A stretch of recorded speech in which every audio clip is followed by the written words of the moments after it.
देखिए, आज जो हम टॉपिक स्टार्ट करने जा रहे हैं, इस सेशन में हम लोग आपके साथ बीजी में जीएसटी की थ्योरी को कवर करेंगे।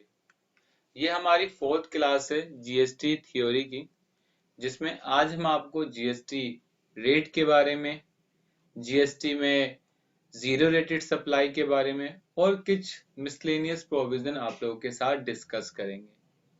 हमने आपको अब तक अपनी 3 क्लासेस दे दी जीएसटी थ्योरी में, जिसमें पहली में आपको जीएसटी इंट्रोडक्शन दिया, दूसरी में जीएसटी के हिस्ट्री के बारे में बताया, तीसरी क्लास में जीएसटी में किस तरीके से रजिस्ट्रेशन करना है, और आज हमारे आपके साथ ये 4th क्लास है जिसमें आप जीएसटी के रेट्स के बारे में, जीएसटी के टैक्स के बारे में और कुछ बेसिक प्रोविजन भी आज आप लोगों के साथ हम डिस्कस करेंगे।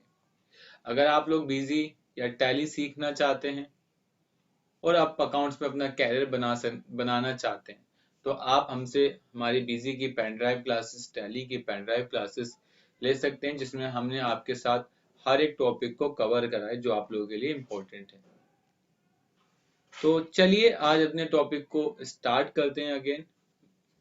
मैंने आपके साथ यहाँ जो टॉपिक ऑन करा वो है topic GST tax rate zero rated supply. जब मैं इस पे आया तो बेसिकली हमारे पास कितने तरह के टैक्स रेट हैं जीएसटी में, ये यहाँ बताया गया है that the goods and service tax will be levied at multiple rates running from 0% to 28%। हमारे पास जीएसटी में 0 से लेकर 28% तक जीएसटी लगता है। अगर हम बात करें तो ये अलग अलग आइटमों पर, अलग अलग कैटेगरी पर लगता है, इसे गवर्नमेंट ने नोटिफाई करा हुआ है। जैसे अगर हम बात करें नील रिलेटेड सप्लाई कर, तो नंबर ऑफ लिखा है, no number of percentage given. जब भी नील सप्लाई की बात आएगी तो उस पर टैक्स नहीं लगता।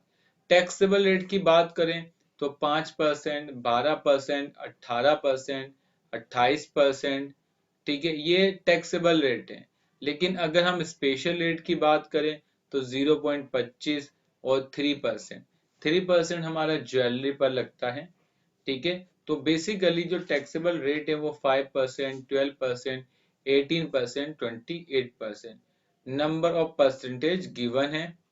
अगर हम एग्जेम्प्टेड सप्लाई की बात करें, ऐसी सप्लाई जिस पर टैक्स नहीं लगता, उसे हम एग्जेम्प्टेड सप्लाई कहते हैं। लिखा है taxable percentage available but currently exempted no tax.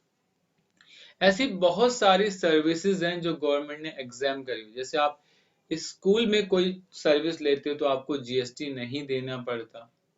साथ साथ अगर आप कुछ और स्पेशल, जैसे आप पोटैटो परचेज करते हैं, ठीक है, अगर आप एम्बुलेंस की सर्विस लेते हैं तो उस समय भी जीएसटी नहीं लगता। तो ऐसे गवर्नमेंट ने चैप्टर नंबर सेक्शन 11 में एग्जाम्पशन में बहुत सारी लिस्ट बनाई, कम से कम आई थिंक 74 ऐसी सर्विस जिस पर जीएसटी नहीं लग सकता। और अगर हम गुड्स की बात करें तो ऐसे गुड्स जो आपके रोजमर्रा में यूज होते हैं उस पर जीएसटी नहीं लगती। जैसे आप वेजिटेबल की बात कर लें, ओपन फ्रूट्स की बात कर लें, ओपन मिल्क की बात कर लें, ठीक है। अगर किसी की डेथ हो जाती है तो उसमें यूज होने वाले सामान पर जीएसटी नहीं लगता। आप कोई लैंड खरीदते हैं उस पर जीएसटी नहीं लगता। तो ऐसी बहुत सारी जिस पर टैक्स लगते हुए भी गवर्नमेंट ने उसे माफी दी, ताकि आप गवर्नमेंट हम लोगों को फैसिलिटी दे सके, तो उसे हम एग्जाम की कैटेगरी में रखते हैं। एग्जाम के बाद आती है जीरो रेटेड। अगर हम जीरो रेटेड की बात करें तो जीरो रेटेड बोलते हैं जब हम एक कंट्री से दूसरी कंट्री माल बेचते हैं तो उसे एक्सपोर्ट बोला जाता है, लेकिन जीएसटी की नजर में हम उसे जीरो रेटेड सप्लाई के बारे में जानते हैं। यहाँ पर non GST no rates percentage not required. तो ये हमारे पास इस तरह से टैक्स रेट है। एक नील रेटेड होता है, 5% है, 12% है, 18% है, 28% है। स्पेशल रेट में 25%, 3%। एग्जेम्प्टेड की बात करें तो taxable percentage available but currently exempted. Zero rated की बात करें तो कुछ भी नहीं लगता। इतना हो जाने के बाद अब हम नेक्स्ट पर आए तो यहाँ लिखा है नील रेटेड। लिखा है नॉर्मली सप्लाई ऑफ गुड्स और service which are required to be nil called as a nil rate, जिस पर टैक्स नहीं लगता उसे हम नील रेटेड कहते हैं। दीज आर नो परसेंटेज और rates available in GST law, ना ही इसकी परसेंटेज अवेलेबल है और ना ही इसका रेट अवेलेबल है जीएसटी के अंदर। Therefore nil rate it's supply on tax invoice, तो आपको अपने बिल पर क्या दिखानी पड़ेगी, टैक्स इनवॉइस दिखाना पड़ेगा। In in this case no input tax credit is available, कि आप जब भी कोई माल खरीदोगे उस पर आईटीसी नहीं मिलेगा। अरे जब परचेज करते वक्त मैंने टैक्स दिया ही नहीं तो मुझे उसका आईटीसी कैसे मिलेगा।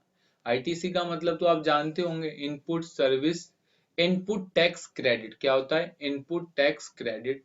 And tax invoice issue with no tax, जब आप बिल काट के दोगे और बिल पर अपने टैक्स इनवॉइस लिखोगे तो उस पर टैक्स नहीं लगाओगे। जैसे बात करें nil rated, exempted, zero rated और नॉन जीएसटी आइटम, अगर आप इस तरह के प्रोडक्ट बेचते हैं तो आप टैक्स चार्ज नहीं करेंगे। इसके बाद बात करें तो टैक्सेबल रेट्स, जैसे 5% आपको पता है एसेंशियल आइटम पर लगती है, ऐसी आइटम जो आपके लिए बहुत जरूरी है, चाहे वो गेहूं हो, ठीक है, गेहूं पर तो जीएसटी नहीं लगता। उसके बाद अगर हम किसी की बात करें तो यहाँ पर गिवन है नेचुरल हनी हो गया, मिल्क हो गया, कर्ड हो गया, ठीक है, बटर हो गई, ठीक है, ये आपको बेसन हो गया, ब्रेड हो गया, ऑल काइंड ऑफ सैलेड हो गया, ठीक है, जैगरी हो गया। ऐसी बहुत सारी आइटम है जिसपे कितने परसेंट लगता है, 5% टैक्स लगता है।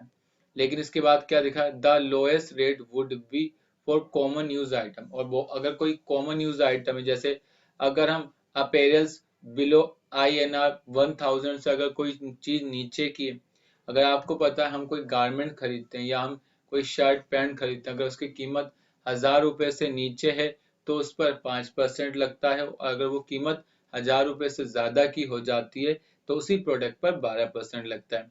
जैसे फुटवेयर अगर 500 से नीचे हैं तो आपका 5% लगता है, और अगर आप उससे ज्यादा हो गया तो 12% लगता है। जैसे पैक फ्रूट की बात करें, अगर 500 से कम है तो 5% और उससे ज्यादा है तो 12% लगता है, ठीक है। ऐसे आइसक्रीम हो गया, पाउडर हो गया, ब्रांडेड पनीर हो गया, फ्रोजन वेजिटेबल हो गया, कॉफी, टी हो गया, स्पाइसी पिज्जा, ब्रेड, ठीक है, ये सब किसके अंदर आते हैं, काशूनट 12% पे आते हैं। 18% की बात करें, this include fast moving consumer goods, ठीक है, जैसे edible like frozen meat product, ठीक है, बटर, चीज, घी, ड्राई फ्रूट, ठीक है, इन पैक्ड फ्रॉम एनिमल फैट, ये सब किसके अंदर आते हैं, ये 18% में आते हैं।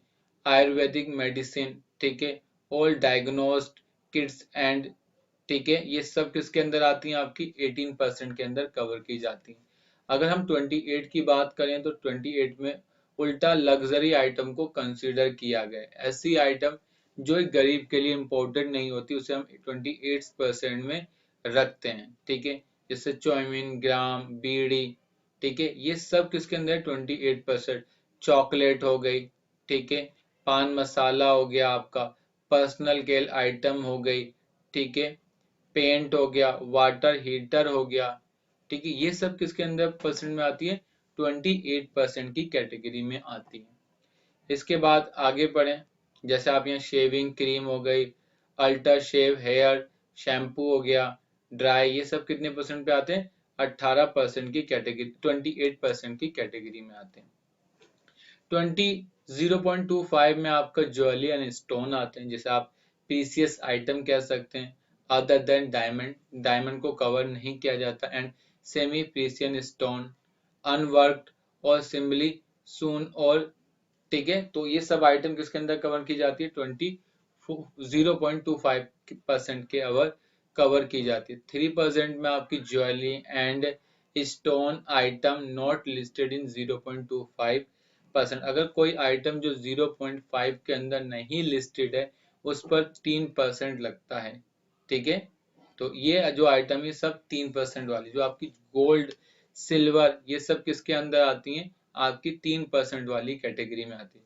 अगर हम खाने वाला बिस्कुट लेते हैं तो उस पर 18% लगता है, और अगर हम नॉर्मल चीज लेते हैं तो उस पर 3% लगता है। मतलब अगर पहनने वाली चीज लेंगे तो 3%, और खाने वाला बिस्कुट ले रहे हैं गुड्डे का तो उस पर 18% लगता है। Exempted supply. एग्जेम्प्टेड सप्लाई का मतलब होता है उस प्रोडक्ट पर टैक्स तो लगता है लेकिन गवर्नमेंट ने उसे टैक्स फ्री करा हुआ है, लिखा है ना exempted supply. Exempted supply means supply of any goods और सर्विस और both which may be wholly exempt from tax as per GST Act, जिसे GST Act ने मना करा। It's include non taxable supply also. There is a no GST applicable on outward exempted supply input tax credit of input service used in providing exempt supply is not available. A registered person supplying exempted goods or service shall issue bill of supply instead of tax invoice. अगर आप कोई exempt goods बेचते हो तो आपको पता है GST के अंदर हम एक बिल इशू करते हैं जिसके ऊपर टैक्स इनवॉइस लिखते हैं। क्या लिखते हैं? Tax invoice. जब हम प्रैक्टिकल कराएंगे तो हम आपको हमेशा दिखाएंगे भी, देखो आप ये बिल काट रहे हैं ना तो बिल की टॉप पर टैक्स इनवॉइस रहेगा।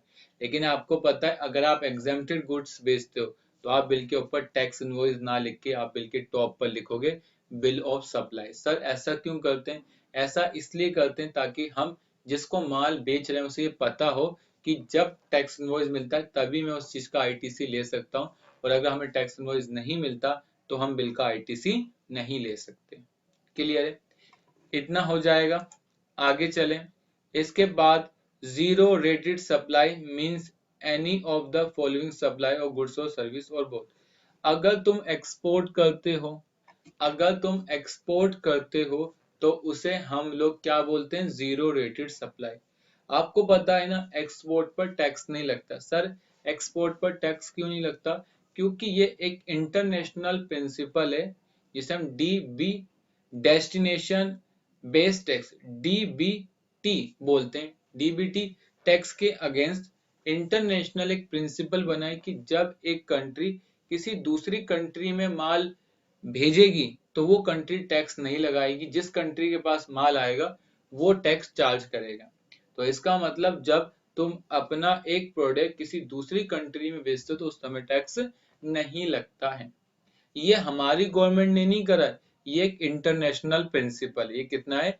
एक इंटरनेशनल प्रिंसिपल। तो इसलिए एक्सपोर्ट पर टैक्स नहीं लगता, तो इसको किस कैटेगरी में डाला गया है? जीरो रेटेड सप्लाई की कैटेगरी में डाला गया है।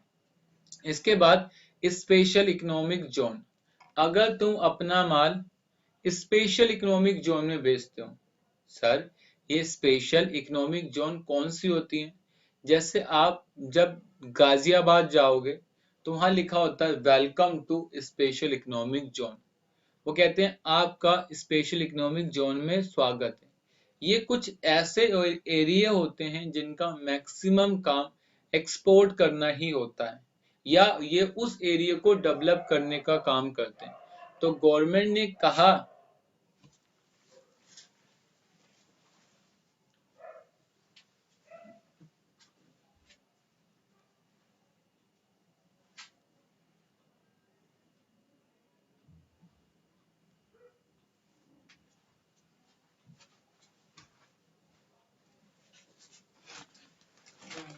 तो गवर्नमेंट ने ये कहा है कि अगर कोई बंदा स्पेशल इकोनॉमिक जोन को माल बेचेगा तो उसे भी हम एक्सपोर्ट मानेंगे। एक्सपोर्ट का मतलब आज तक तुम आउटसाइड इंडिया जानते थे कि दिल्ली से माल किसी दूसरी कंट्री में जाता है तो एक्सपोर्ट बोलते हैं, लेकिन अगर दिल्ली से माल गाजियाबाद जा रहा है वो भी किसको?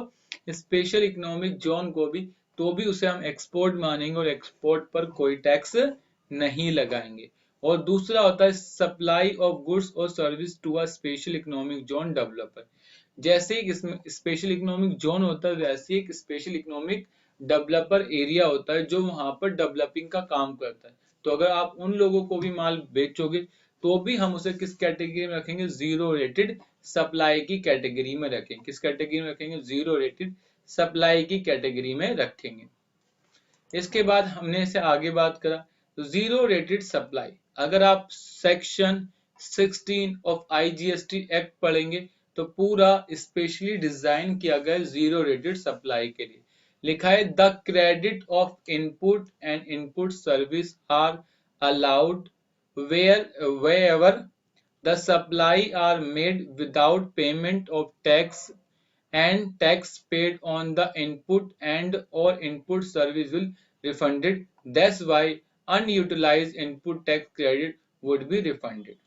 कह रहा है कि जब तुम एक कंट्री से दूसरी कंट्री या आप एक स्टेट से स्पेशल इकोनॉमिक जोन या फिर आप एक स्टेट से स्पेशल इकोनॉमिक जोन डेवलपर को माल बेचोगे तो उस समय आपको टैक्स नहीं लगाना, लेकिन अगर आप टैक्स लगाना चाहते हैं तो आप टैक्स लगा दें, कोई दिक्कत नहीं, बाद में आप उसका रिफंड ले लें।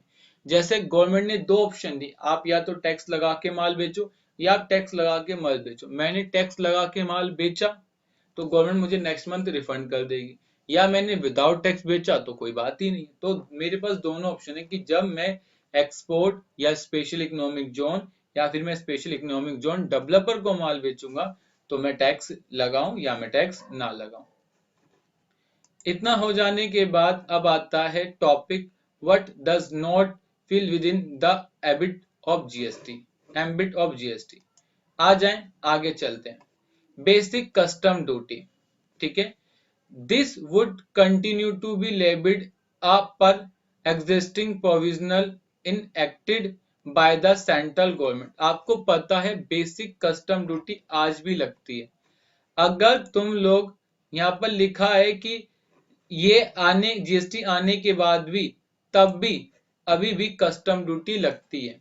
क्या लगती है? कस्टम ड्यूटी आज भी लगती है। अगर तुम इंडिया से बाहर कोई माल खरीदते हो तो उस पर आपको कस्टम ड्यूटी देनी पड़ती है। सर कस्टम ड्यूटी होती क्या है, आप हमें ये बताएं। कस्टम ड्यूटी होती है जब तुम इंडिया से बाहर कोई प्रोडक्ट इंडिया में लाते हो तो उस पर तुम्हें एक टैक्स देना होता है जिसका नाम होता है कस्टम ड्यूटी। आप इस फोन को देख रहे हैं, ये जो फोन है ये इंडिया में 12,000 रुपए का, लेकिन अगर ये चाइना से आएगा तो 6,000 रुपए का हमें मिल जाएगा। अब बताओ इंडिया की मार्केट आपको खराब करनी है क्या कि चाइना का माल आप इंडिया में लाकर बेच रहे हो? तो बिकेगा तो चाइना वाला फिर। तो गवर्नमेंट ने कहा हम उस पर कस्टम ड्यूटी लगाएंगे और उस प्रोडक्ट को इंडिया के प्रोडक्ट के बराबर लाकर बेचेंगे ताकि ना तो इंडिया की मार्केट खराब हो और ना ही चाइना वालों का माल ना बिके। तो दोनों चीजों को मेंटेन करके हमने एक बनाई बेसिक कस्टम ड्यूटी। और याद रखना जब माल इंडिया कहीं और से इंडिया में आएगा और उस पर जो आप कस्टम ड्यूटी दोगे वो कस्टम ड्यूटी का आपको रिफंड नहीं मिलेगा, वो आपका पार्ट ऑफ द कॉस्ट बन जाएगा। वो क्या बन जाएगा? आपका पार्ट ऑफ कॉस्ट बन जाएगा। क्लियर है? अब यहां लिखा है does not fail with in the ambit of GST. कहता है कि जीएसटी किन किन चीजों पर नहीं लगता। एम्बिट का मतलब होता है ना लगना। जैसे आपको जीएसटी पता होगा, जीएसटी अल्कोहल पर नहीं लगता। Section 9 sub section 2 of CGST act बोलता है कि हम कभी भी अल्कोहल, ठीक है, ये संविधान के अंदर भी लिखा है और आर्टिकल 366 सब 12 के अंदर कि जीएसटी की डेफिनेशन में ही उन्होंने अल्कोहल को बाहर करा कि जीएसटी में आर्टिकल में या अपने संविधान में, जब मैं आर्टिकल बोलता हूं तो संविधान की बात होती है और जब मैं सेक्शन बोलता हूं तो जीएसटी की बात होती है। तो आर्टिकल 366, ठीक है, उसके सब सेक्शन 12 में जीएसटी की जो डेफिनेशन है उसमें अल्कोहल को हटाया गया है। ठीक है, तो कभी भी अल्कोहल नहीं लगेगा जीएसटी पर, पेट्रोलियम पर और इलेक्ट्रिसिटी पर। लेकिन अभी हम लोग कुछ जानते हैं कि अभी भी इलेक्ट्रिसिटी पर जीएसटी लगकर आ रहा है। तो आप दो बातों को इंपॉर्टेंट रखना, अल्कोहल और पेट्रोलियम पर जीएसटी नहीं लगता, बाकी सभी चीजों पर जीएसटी लगता है। तो याद रखना does not fall with in the ambit of GST alcohol and liquor. ठीक है, अगर आप ड्रिंकिंग करते हैं, दारू पीते हैं तो उस पर जीएसटी नहीं लगता, उस पर एक्साइज ड्यूटी आज भी लगती है, वैट भी आज लगता है और अगर सर्विस टैक्स है तो उस पर सर्विस भी लगता है। सर गवर्नमेंट ने इसे जीएसटी के अंदर क्यों नहीं मर्ज करा? देखो अल्कोहल ना एक बहुत बड़ा किसी स्टेट का रेवेन्यू सोर्स है। अगर मुझे कहीं से बहुत इनकम होती है तो मैं उस सोर्स को छोड़ते वक्त सोचूंगा क्या मैं इसे छोड़ दूं, मुझे बहुत रेवेन्यू होता है। तो गवर्नमेंट ने कहा जीएसटी तो अभी नया है, हो सकता है जीएसटी सक्सेस हो सकता है जीएसटी ना सक्सेस हो, तो मैं उस केस में कहां जाऊंगा? तो गवर्नमेंट ने कहा आप परेशान ना हो, अभी 5 सालों तक हम अल्कोहल को जीएसटी के अंदर कवर नहीं करते। जब बाद में कभी हमें लगेगा जीएसटी सक्सेस है, अच्छे से वर्क कर रहा है, तो हम अल्कोहल को भी अंदर कन्वर्ट कर लेंगे। फिलहाल अभी अल्कोहल को बाहर रखा हुआ है। तो लिखा for alcohol state does not want to lose the significant revenue currently earn from state excise duty. तो याद रखना कि कोई भी अपना रेवेन्यू नहीं छोड़ना चाहता था। In many state the revenue from state excise tax impose on alcohol bring in 25% of total revenue. अगर कोई स्टेट 100 रुपए कमाता है ना, तो उसमें 25% उसे जो इनकम होती है वो अल्कोहल से होती है। अगर मेरी 100 रुपए की इनकम में 25 रुपए की इनकम मेरी अल्कोहल से, तो मैं कैसे छोड़ सकता हूँ। दूसरा लिखा है for this reason the state excise tax on alcohol has been keeped out of the constitutional amendment for lying GST. ठीक है, अप्लाइंग या फिर लाइंग ऑफ जीएसटी पर हमने इसे मर्ज नहीं करा। दूसरा है हम पेट्रोलियम सेक्टर को भी जीएसटी के अंदर मर्ज नहीं करा। चाहे पेट्रोलियम में आपका मोटर स्पीड हो, एविएशन टूल हो, ठीक है, फर्नाइल फ्यूल हो, ठीक है, हाई स्पीड डीजल हो, इसको भी हमने जीएसटी के अंदर कवर नहीं करा। तो दो चीजें अल्कोहल और पेट्रोलियम पर जीएसटी नहीं लगता। क्लियर है। तो आप इन प्रोडक्ट पर जितने भी आप तेल की बात होगी तो उन पर जीएसटी नहीं लगता है। ठीक है।